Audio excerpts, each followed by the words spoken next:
Hello everyone, welcome to your channel. Previous lecture में हमने endocrine system को start किया था और इंडोक्राइन सिस्टम का 6 लेक्चर कंप्लीट कर चुके हैं और ये 7 लेक्चर हैं। क्लियर। प्रीवियस लेक्चर में हमने ये भी बताया था, ठीक है, कि इंडोक्राइन सिस्टम में किस टाइप की जो होता है ग्लैंड्स प्रेजेंट होती है और कौन कौन सी ग्लैंड्स होती है। तो प्रीवियस लेक्चर अगर आपने नहीं देखा है तो उस लेक्चर को आप जरूर देखिए, ठीक है। चलिए यहाँ पर स्टार्ट करते हैं कि इंडोक्राइन सिस्टम में एक तरह के और ग्लैंड्स इंक्लूड होती है जिसको हम बोलते हैं पेंक्रियाटिक ग्लैंड या कि पेंक्रियास ग्लैंड। इसके बारे में आज यहाँ पर ये पूरा होल लेक्चर में कंप्लीट करेंगे। लेक्चर में जो ये पेंक्रियास होती है तो कह सकती हैं कि पेंक्रियास एक तरह का है इंडोक्राइन और एक्सोक्राइन दोनों सिस्टम में इंक्लूड होती है, मतलब ये दोनों फंक्शन परफॉर्म करती है। लेकिन यहाँ पर इंडोक्राइन को हम सिर्फ है पेंक्रियाज का इंडोक्राइन फंक्शन के रिगार्डिंग में ही जानेंगे। एक्सोक्राइन को जब हम फिजियोलॉजी पढ़ेंगे उसमें हम कंप्लीट कर लेंगे। क्लियर। तो पेंक्रियाज के इंडोक्राइन पार्ट्स में एक तरह का है सेल्स प्रेजेंट होती है जिसको बोलते हैं इसलैंड्स ऑफ द लैंगरहैंस सेल्स हैं, ठीक है। ये सेल्स में क्या होता है कि जो ह्यूमन की पेंक्रियाज होती है तो लगभग 1 से लेकर के 1 to 2 मिलियंस इसलेट्स पाए जाते हैं। इसलेट्स क्या होते हैं, एक तरह कह सकती हैं कि इंडोक्राइन जो पेंक्रियाज का एक पार्ट्स होता है, ठीक है। अब इस इसलेट्स क्या कह सकती हैं कि 4 टाइप्स की सेल्स प्रेजेंट होती है और इन जो 4 सेल्स होती हैं इन चारों सेल्स का है अपना एक स्पेशलाइज्ड फंक्शन होता है। क्लियर। तो 4 तरीके से कौन कौन सी सेल्स होती है। फर्स्ट है अल्फा सेल्स, सेकंड है बीटा सेल्स है, थर्ड है डेल्टा सेल्स और फोर है एफ सेल्स हैं। इन सभी को हम डिटेल्स में जानेंगे। एक्चुअल में यहाँ से क्वेश्चन काफी जनरेट होता है तो आप ध्यान से लेक्चर को देखिएगा। जो बीटा सेल्स होती है तो इसमें से इंसुलिन हार्मोन्स का सिक्रेशन होता है, तो क्वेश्चन यहाँ से ही जनरेट होगा, मतलब ये चारों सेल से ही क्वेश्चन जनरेट होता है। पूछ देता है कि which secretion of the beta cells अंदर हार्मोन्स, मतलब कि बीटा सेल्स किस हार्मोन्स का सिक्रेशन करती है, दैट इज इंसुलिन, ठीक ना। जो अल्फा सेल्स होती है वो ग्लूकागोन हार्मोन्स का सिक्रेशन करती है, डेल्टा सेल्स सोमैटोस्टेटिन हार्मोन्स का सिक्रेशन करती है और एफ सेल्स जो होती है पेंक्रियाटिक पॉलीपेप्टाइड हार्मोन्स का सिक्रेशन करती है। और ये जो चारों यहाँ पर सेल्स प्रेजेंट है, चारों हार्मोन्स प्रेजेंट है, इन्हीं को हम डिटेल्स में पढ़ेंगे आज। क्लियर। नेक्स्ट यहाँ पर समझे, पहले समझते हैं इंसुलिन, ठीक ना। जो इंसुलिन है किस सेल्स के द्वारा ये सीक्रेट हो रहा है, बी सेल्स या कि बीटा सेल्स के द्वारा। जो islands of the Langerhans pancreas present है वहां पर प्रेजेंट बीटा सेल्स है, उसी से इंसुलिन का सिक्रेशन हो रहा है, ठीक है। इंसुलिन की कि अगर हाफ लाइफ और केमिस्ट्री के बारे में अगर समझेंगे तो इंसुलिन एक तरह का है पॉलीपेप्टाइड नेचर का होता है। हमेशा याद रखिएगा क्योंकि क्वेश्चन यहाँ से पूछ देता है कि इंसुलिन किस नेचर का होता है। पॉलीपेप्टाइड मतलब प्रोटीन नेचर का है। इसमें लगभग 51 एमिनो एसिड प्रेजेंट होते हैं, मतलब कि 51 एमिनो एसिड से मिलकर के बना होता है और इसका मॉलिक्यूलर वेट 5808 डेल्टॉन होता है, ठीक ना। इसको याद रखिए, क्वेश्चन यहाँ से पूछा जाता है। इसमें 2 तरीके से एमिनो एसिड की चैन होती है, ठीक ना। 2 एमिनो एसिड की चैन होती है, अल्फा एंड बीटा, ठीक है। इस चीज को याद रखिएगा। क्वेश्चन पूछ देता है कि इंसुलिन में कितने एमिनो एसिड की चैन प्रेजेंट होती है, 2 होती है। एक फर्स्ट है अल्फा, सेकंड है बीटा। इसमें एक तरह का है लिंक्ड भी पाया जाता है जिसको हम बोलते हैं डाइसल्फाइड लिंक या कि डाइसल्फाइड ब्रिजें। क्लियर। अल्फा सेल्स जो होती है इंसुलिन को कंटेन करती है और लगभग 21 एमिनो एसिड प्रेजेंट होती हैं, जबकि बीटा सेल्स जो होती है 30 एमिनो एसिड्स में कंटेन होती है। तो ओवरऑल यहाँ पर 51 एमिनो एसिड होती हैं। क्लियर। बायोलॉजिकल हाफ लाइफ अगर देखा जाए तो लगभग 5 मिनट होती है, मतलब कि 5 मिनट इसका अगर हार्मोन्स का सिक्रेशन हुआ है इसके बाद इसका उसका सिक्रेशन 5 मिनट के बाद जो होता है डेड हो जाएगा, ठीक है। प्लाज्मा लेवल में अगर इंसुलिन की नॉर्मल रेंज की बात करेंगे तो 10 माइक्रो यूनिट पर लीटर, मतलब कि पर लीटर में 10 माइक्रो यूनिट होता है, ठीक है। आगे समझिए यहाँ पर कि ये हार्मोन्स का सिंथेसिस कैसे हो रहा है। ठीक है, ये चीज को समझना बहुत ही जरूरी है। Synthesis of the insulin occurs in the rough endoplasmic reticulum of the B cells in the lens of the Langerhans है। मतलब कि लैंगरहैंस की जो इसलैंड सेल्स होती है वहां पर एक तरह प्रेजेंट होती है बीटा सेल्स, और बीटा सेल्स के पास ही प्रेजेंट होता है रफ एंडोप्लाज्मिक रेटिकुलम। तो इस रफ एंडोप्लाज्मिक रेटिकुलम से इंसुलिन का सिंथेसाइज्ड हो रहा है। क्वेश्चन यहाँ से बनता है, इसको याद रखिए कैसे हो रहा है। सबसे पहले यहाँ पर प्री प्रो इंसुलिन का फॉर्मेशन होगा। क्लियर, पहले किस इंसुलिन का फॉर्मेशन होगा, प्री प्रो इंसुलिन का फॉर्मेशन होगा, that give rises the pro insulin, और ये फिर क्या बनाएगा, प्रो इंसुलिन बनाएगा। अब यही प्रो इंसुलिन कन्वर्ट हो जाता है इंसुलिन में और सी पेप्टाइड्स में, दो चीज में कन्वर्ट हो जाता है, इंसुलिन और सी पेप्टाइड। किसके थ्रू हो रहा है, series of the peptide cleavage है। ठीक ना, ये क्लेवेज क्या होता है, एक कट करने की एक तरह का है एंजाइम्स होता है। तो पेप्टाइड पेप्टिक क्लीवेज के द्वारा इस दोनों का क्या हो रहा है, कन्वर्टेड हो रहा है। अब सी पेप्टाइड जो होता है connected the peptides that connect alpha and beta chain से, मतलब कि ये पेप्टाइड्स के द्वारा कनेक्ट होगा और फर्दर जाकर के अल्फा और बीटा दोनों चेन से कनेक्ट हो जाता है। At the time of the secretion, जब मतलब इसका सिक्रेशन हो रहा होता है तो C peptide is the detach, ये आगे जाकर के डिटैच हो जाती है। इस फ्लो चार्ट के माध्यम से समझिए कि प्रो यहाँ पर पहले बना है, ठीक ना, प्री प्रो इंसुलिन का फॉर्मेशन हुआ। अब ये प्रोप्री इंसुलिन कहाँ से बना है, जो इसलैंड्स ऑफ द लैंगरहैंस है वहां पर प्रेजेंट है बीटा सेल्स, और बीटा सेल्स में प्रेजेंट है रफ इंडोप्लाज्मिक रेटिकुलम, वहां से इसका फॉर्मेशन हुआ। फिर ये कन्वर्ट हो जाएगा प्रो इंसुलिन में। अब ये प्रो इंसुलिन कन्वर्ट हो जाता है इंसुलिन, लेकिन किस एंजाइम्स के प्रेजेंट में यहाँ पर हो रहा है, पेप्टिक क्लीवेज से। ठीक है, एक तरह का है यहाँ पर पेप्टिक क्लीवेज प्रेजेंट होता है, इसको कट करके आगे की ओर इंसुलिन में कन्वर्ट कर देता है। क्लियर, इस तरीके से इसका सिंथेसाइज्ड हो रहा है इंसुलिन का। अब इसका मेटाबॉलिज्म कैसे हो रहा है ये चीज को समझिए, क्योंकि सिंथेसाइज जब बनेगा तो इसका मेटाबॉलिज्म होना भी जरूरी है। अगर ये बनता चला जाएगा तो बॉडी के अंदर इंक्रीज हो जाएगा। ठीक है ना, तो मेटाबोलाइज होना भी जरूरी। Binding of the insulin to insulin receptor, जो इंसुलिन होता है वो इंसुलिन के द्वारा रिसेप्टर से बाइंड होता है, is the essential for the it's removal from the circulation and degradation. ठीक ना, मतलब कि क्या हो रहा, सर्कुलेशन और डिग्रेडेशन के द्वारा इसका इसेंशियल रिमूवल हो रहा है। क्लियर, अब इंसुलिन लगभग कह सकते हैं कि ये लीवर और किडनी दोनों जगह इसका डिग्रेडेशन होता है। डिग्रेडेटेड का मीन्स होता है टूटना, इस तरह की टूट, और किसके द्वारा हो रहा है, सेलुलर एंजाइम्स के द्वारा हो रहा है। कार्ड द इंसुलिन प्रोटीएस है, या कि इंसुलिन डिग्रेडेटिंग एंजाइम से। इंसुलिन प्रोटीएस एंजाइम्स के द्वारा इसका टूटेगा, या कि जो इंसुलिन डिग्रेडेटिंग एंजाइम्स होता है उसके द्वारा टूटेगा। तो कभी कभार क्वेश्चन पूछ देगा कि किस एंजाइम्स के द्वारा इंसुलिन का मेटाबॉलाइज्म होता है, तो याद रखिएगा। क्लियर, आगे समझिए यहाँ पर कि ये फंक्शन किस तरीके से परफॉर्म कर रहा है। जो इंसुलिन हार्मोन्स सिक्रेशन तो होगा, अब बॉडी में किस तरीके से अपना एक्शन को रिप्रेजेंट कर रहा है, इस चीज को समझना अनिवार्य। इंसुलिन ब्लड में ग्लूकोज के लेवल को कम करता है, मोस्ट इंपोर्टेंट पॉइंट है। ठीक ना, इंसुलिन सेल्स के द्वारा ग्लूकोज के अपटेक को बढ़ाता है, मतलब आप ग्लूकोज अगर लेंगे तो उसके अपटेक को ये बढ़ा देगा। इंसुलिन ग्लूकोज को ग्लाइकोजन में कन्वर्ट करके लीवर में स्टोर करता है। जो इंसुलिन होता है वो ग्लाइकोजन में कन्वर्ट हो जाएगा और लीवर में जा करके स्टोर भी हो जाता है। फिर जब इसको इसेंशियल जरूरत पड़ेगी तब उस टाइम पे ये रिलीज होकर के एनर्जी भी देगा।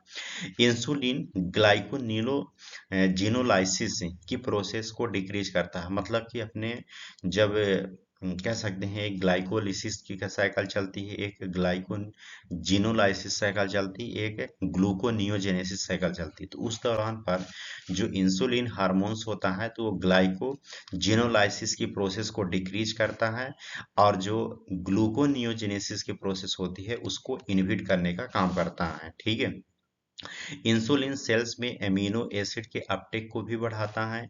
इंसुलिन प्रोटीन की कैटाबॉलिज्म को भी डिक्रीज करता है। इंसुलिन लीवर सेल्स में ग्लूकोज से फैट का सिंथेसाइज करता है। ठीक ना, और प्रोटीन का एनाबॉलिज्म एक्शन के कारण ग्रोथ में भी हेल्प करता है। तो ये सभी आप इसका फंक्शन जरूर याद रखिए, क्योंकि क्वेश्चन यहाँ से जनरेट होती हैं। क्लियर। अब नेक्स्ट अगर हार्मोन्स की हम बात करेंगे तो glucagon.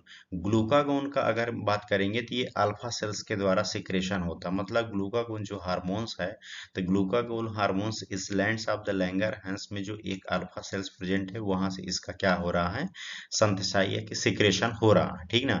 Also secrete from the A cells of the stomach and L cells of the intestine. मतलब कि इंटेस्टाइन में जो यल सेल्स प्रेजेंट है और स्टमक में ए सेल्स प्रेजेंट है वहां से भी इसका सिंथेसाइड हो रहा था। हमेशा याद रखिएगा कि जो ग्लूकागोन हार्मोन्स होता है तो इसका secretion not for the synthesised है, ठीक ना, सॉरी। तो सिक्रेशन जो हो रहा है तो पेंक्रियाज में जो लैंगरहैंस प्रेजेंट है, इसलैंड ऑफ द लैंगरहैंस, उसमें प्रेजेंट है अल्फा सेल से, उससे भी हो रहा है। और also secrete the A cells of the stomach and L cells of the intestine. मतलब इंटेस्टाइन में यल सेल्स जो प्रेजेंट है और स्टमक में जो ए सेल्स प्रेजेंट है वहां से भी ग्लूकागोन हार्मोन्स का सिक्रेशन हो रहा है, ठीक है। इसको याद रखिए। केमिस्ट्री और हाफ लाइफ की अगर बात करेंगे तो ग्लूकागोन एक तरह का है, ये भी पॉलीपेप्टाइड नेचर का होता है, ठीक है ना। इसका भी मॉलिक्यूलर वेट 3485 डेल्टान होता है और इसमें लगभग कह सकते हैं कि 29 एमिनो एसिड प्रेजेंट होते हैं, जबकि जो इंसुलिन था उसमें 51 एमिनो एसिड प्रेजेंट थे। इसकी हाफ लाइफ 3 to 6 मिनट की होती है, उसकी भी 5 मिनट थी। अब यहाँ पर हम मुख्य रूप से बात करेंगे कि सिंथेसाइड मतलब इसका किस तरीके से फॉर्मेशन हो रहा। Glucagon is synthesised from the pre pro hormones precursor. मतलब कि ये सेल्स है इससे द्वारा हो रहा है जिसे हम प्रीपो ग्लूकागोन भी कहते हैं in the alpha cells of the island.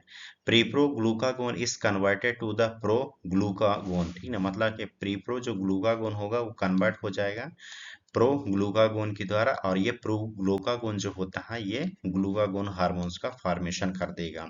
Clear. तो कुछ इस तरीके से सिंथेसाइड हो रहा, तो आप इसकी स्टेप्स को जरूर याद रखिएगा। मेटाबॉलिज्म की बात करेंगे, सिंथेसाइज्ड होगा तो मेटाबोलाइज भी होना जरूरी है कि नहीं, तो ये बढ़ता ही चला जाएगा। लगभग 30% जो ग्लूकागोन हार्मोन्स होता है उसका लीवर में डिग्रेडेशन होता है और 20% किडनी में होता है। यहाँ हमेशा याद रखिएगा कि लीवर और किडनी ही दो मेटाबोलाइज्म के लिए रिस्पॉन्सिबल हो रहे हैं ग्लूकागोन हार्मोन्स का। Cleaved the glucagons fragment are the excreted through the urine. मतलब अगर इसका क्लेप्ट होगा फ्रेगमेंट के रूप में तो यूरिन के थ्रू बाहर भी निकलता रहता है। और लगभग 50% इसका सर्कुलेशन में ग्लूकागोन का जाता है the degraded by the blood cells. मतलब कि ब्लड में होता है itself by the enzyme such as the serine and cysteine proteases, ठीक ना। मतलब दो यहाँ पर एंजाइम्स की बात कर रहा है, ये सेरिन और प्रोटीएज एंजाइम्स जो कि ब्लड सेल्स के द्वारा प्रेजेंट होते हैं और उसी जब सर्कुलेशन में जाएगा 50% उसके द्वारा ये टूट जाएगा, ठीक है, और टूट करके बाहर की ओर स्क्रेट आउट हो जाएगा। कार्य की अगर बात करेंगे किस तरीके से फंक्शन को परफॉर्म कर रहा है, तो ग्लूकागोन ग्लाइकोनिनो जीनोलाइसिस को इंक्रीज करके ब्लड ग्लूकोज लेवल को भी इंक्रीज करता है, ठीक ना। ग्लूकोनियोजेनेसिस को इंक्रीज करके ब्लड ग्लूकोज लेवल को इंक्रीज करता है। मतलब कि दोनों की कंडीशन क्या हो रही है, इंक्रीज में ही हो रही। एमिनो एसिड को लीवर सेल्स में ट्रांसपोर्ट करता है जिससे ग्लूकोनियोजेनेसिस हो सके। मतलब जो ग्लूकोनियोजेनेसिस की प्रोसेस होती है वो लीवर सेल्स में ही होती है। लाइपोलाइसिस को भी इंक्रीज करने का काम करता था। दैट मीन्स ओवरऑल अगर देखा जाए तो जो ग्लूकागोन होता है वो हर चीज को इंक्रीज करने का काम कर रहा है, जबकि जो इंसुलिन था वो डिक्रीज करने का काम करता था। ये दोनों आपस में एक गेट टुगेदर परफॉर्म करने का काम करते हैं, ठीक है। नेक्स्ट हार्मोन्स की बात करेंगे सोमैटोस्टेटिन, ठीक है। सोमैटोस्टेटिन भी एक तरह का है पेंक्रियाज में प्रेजेंट लैंगरहैंस सेल्स और डी सेल्स जिसको हम डेल्टा सेल्स कहते हैं उसके द्वारा इसका सिक्रेशन हो रहा है, ठीक है। एक्शन की अगर बात करेंगे सोमैटोस्टेटिन हार्मोन्स का, तो में सोमैटोस्टेटिन हार्मोन्स ए और बी सेल्स को इनहिबिट करके इंसुलिन और ग्लूकागोन को सिक्रेट करने से इनहिबिट करता है। मतलब कि अगर अल्फा और बीटा सेल्स को अगर इनहिबिट करेगा तो ऑब्वियसली जो इंसुलिन और ग्लूकागोन है उसका भी यहाँ पर सिक्रेशन इनहिबिट हो जाएगा। यह जीआईटी की मोबिलिटी को भी कम करता है। मतलब कि जो गैस्ट्रोइंटेस्टाइनल की मोबिलिटी डाइजेशन वगैरह की प्रोसेस हो रही उसको भी कम करने का काम करता है। पेंक्रियाटिक पॉलीपेप्टाइड्स हार्मोन्स की अगर बात करेंगे तो पेंक्रियाटिक पॉलीपेप्टाइड का सिक्रेशन इसलैंड्स ऑफ द लैंगरहैंस की एफ सेल्स, जिसको हम पीपी सेल्स भी कहते हैं। पीपी का मतलब होता है पेंक्रियाटिक पॉलीपेप्टाइड सेल्स हैं, ठीक है। और इसका कार्य जो होता है पेंक्रियाटिक पॉलीपेप्टाइड पेंक्रियास से ग्लूकागोन के सिक्रेशन को इंक्रीज करता है, ठीक है। इसको याद रखिएगा कि कौन सा ऐसा हार्मोन्स है जो कि ग्लूकागोन को इंक्रीज करता है, that is peptide, peptic polypeptide से को इंक्रीज करता है, ठीक है। डिसऑर्डर्स की अगर थोड़ी सी यहाँ पर हम बात अगर कर लें इसमें, ओके, अगर इसके थोड़ी सी हम डिसऑर्डर की अगर बात करें, ठीक है ना, कि एंडोक्राइन जो पेंक्रियाज का है फंक्शन, उसके रिगार्डिंग कौन कौन से इसमें डिसऑर्डर्स देखने को मिल सकता है। तो मुख्य रूप से अगर देखा जाए तो डायबिटीज मेलाइटस की कंडीशन होती है। इंसुलिन का सिक्रेशन डिक्रीज होने के कारण ब्लड ग्लूकोज लेवल इंक्रीज जाता है, जिसके कारण डायबिटीज मेलाइटस होती है, ठीक है ना। अब इसका क्या कारण हो सकता है कि जो इंसुलिन हार्मोन्स है उसका सिक्रेशन क्या हो रहा है, कम हो रहा है। और डायबिटीज मेलाइटस जो होती है दो टाइप्स की होती है, type 1 diabetes mellitus, type 2 diabetes mellitus. इन दोनों को हम एक सेपरेट लेक्चर में आपको लेक्चर लेकर के प्रेजेंट करेंगे, क्योंकि इसका एक बड़ा लेक्चर तैयार होगा, तो यहाँ पर इनका हम डिटेल से डिस्कस नहीं करेंगे, क्योंकि यहाँ पर डायबिटीज से काफी क्वेश्चन जनरेट होते हैं, तो इसका हम एक सेपरेट लेक्चर तैयार करेंगे। क्लियर। सिम्टम्स की अगर बात करेंगे तो increase glucose level, glucose level को इंक्रीज करता है। ब्लड ग्लाइकोसूरिया की कंडीशन होती है, पॉली यूरिया की कंडीशन होती है, पॉलीडिस्फीजिया की कंडीशन होती है, पॉलीफेजिया और एसिडोसिस से, ये सभी कंडीशन देखने को मिलती है किसमें, डायबिटीज मिलाइटस में। तो इसको याद रखिए कि क्वेश्चन यहाँ से काफी जनरेट होता है। अगर यहाँ पर हम इंसुलिन और ग्लूकागोन का है ओवरव्यू अगर देखें, ठीक है, तो कुछ यहाँ पर इसका फीचर्स बताया गया है इंसुलिन और ग्लूकागोन हार्मोन्स का। इसको अगर आप समझ नहीं पा रहे हैं तो इसका एक आप स्क्रीनशॉट जरूर ले लीजिएगा और 2 से 3 बार जो तो है पढ़िएगा, तो ऑटोमेटिक समझ में आएगा। लेकिन हम यहाँ पर इसको एक्सप्लेन कर देते हैं ताकि आपको समझ में आना चाहिए। सोर्स ऑफ सिक्रेशन, कहाँ कहाँ से इसका सिक्रेशन हो रहा है। बीटा सेल्स काम कर रही है इंसुलिन में और अल्फा सेल्स काम कर रही है ग्लूकागोन में। Decrease blood glucose level, blood glucose level का डिक्रीजन कैसे हो रहा है, इसमें इस चीज को समझिए। Action on the carbohydrate metabolism, जब कार्बोहाइड्रेट मेटाबॉलिज्म का कार्य होगा तो उस दौरान पर facilitating the transport and uptake of the glucose by the all cells, सभी सेल्स के द्वारा इसका ट्रांसपोर्ट और यूटिलाइजेशन होगा ग्लूकोज का, लेकिन लीवर सेल्स को छोड़ करके। क्वेश्चन ये कि यहाँ से बन गया। Next, increase the peripheral utilisation of the glucose, मतलब ओवरऑल जितना बॉडी में ग्लूकोज प्रेजेंट है उन सभी जगह इसका इंक्रीज कंसंट्रेशन देखने को मिलेगा, ठीक है। Increase the glycogenesis in the liver and muscles, मतलब कि जो साइकिल चल रही है ग्लाइकोजेनेसिस की, तो लीवर और मसल्स दोनों जगह इंक्रीज देखने को मिलेगा। प्रिवेंटिंग द ग्लाइकोजिनोलाइसिस, ग्लाइकोजिनोलाइसिस को प्रिवेंट करता है। प्रिवेंटिंग द ग्लाइकोनियोजेनेसिस से, इन दोनों को याद रखिएगा कि इंसुलिन की कंडीशन में इन दोनों का प्रिवेंशन होता है। ग्लूकागोन की अगर बात करेंगे तो ये इंक्रीज कंडीशन में होता है, मतलब ग्लूकागोन इंक्रीज करने का काम करता है। Facilitating the glucose transport into the liver cell से, increasing the glycogenolysis, increasing the gluconeogenesis, ये दोनों प्रिवेंट कर रहा है, मतलब डिक्रीज करने का काम कर रहा है, जबकि ये दोनों में क्या हो रहा है, ग्लूकागोन में इंक्रीज हो रहा है। प्रोटीन के एक्शन की अगर बात करेंगे तो facilitate the amino acid and transport, accelerate the protein synthesis, protein synthesis को एसिलेटेट करता है। Prevent the protein catabolism, prevent conversion of the protein into the glucose, ठीक है। Next, increase the transport of the amino acid into the liver, मतलब कि जो amino acid है liver में ट्रांसपोर्ट हो रहा है वो इंक्रीज मात्रा में देखने को मिलेगा। Increase utilisation of the amino acid for gluconeogenesis, clear.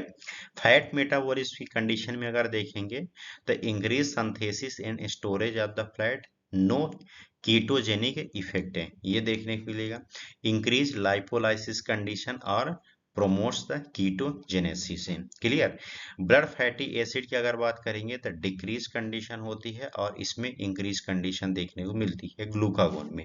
Hyper secretion की अगर बात करेंगे तो इंसुलिन का हाइपोग्लाइसेमिया देखने को मिलेगा, जबकि ग्लूकागोन में हाइपरग्लाइसेमिया देखने को मिलेगा।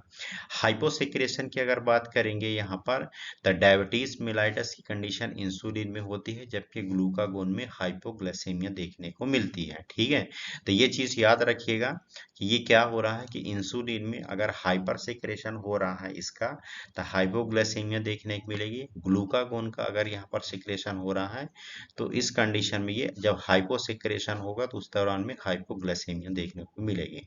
ठीक है, तो it was all about today lecture. Thank you so much. आप लेक्चर को अच्छे से देखिए। अगर आपके माइंड में किसी प्रकार का अगर क्वेश्चन जनरेट होता है तो आप कमेंट बॉक्स में जरूर क्वेरी दीजिए। ठीक ना। अगर वीडियो अच्छा लगे तो लाइक करिए, सब्सक्राइब करिए और अपने दोस्तों में भी शेयर करिए और सपोर्ट करिए, ताकि हम आपके लिए और बेहतर से बेहतर लेक्चर को इम्प्रूवमेंट करके प्रेजेंट करें। ठीक है, तो थैंक यू सो मच है।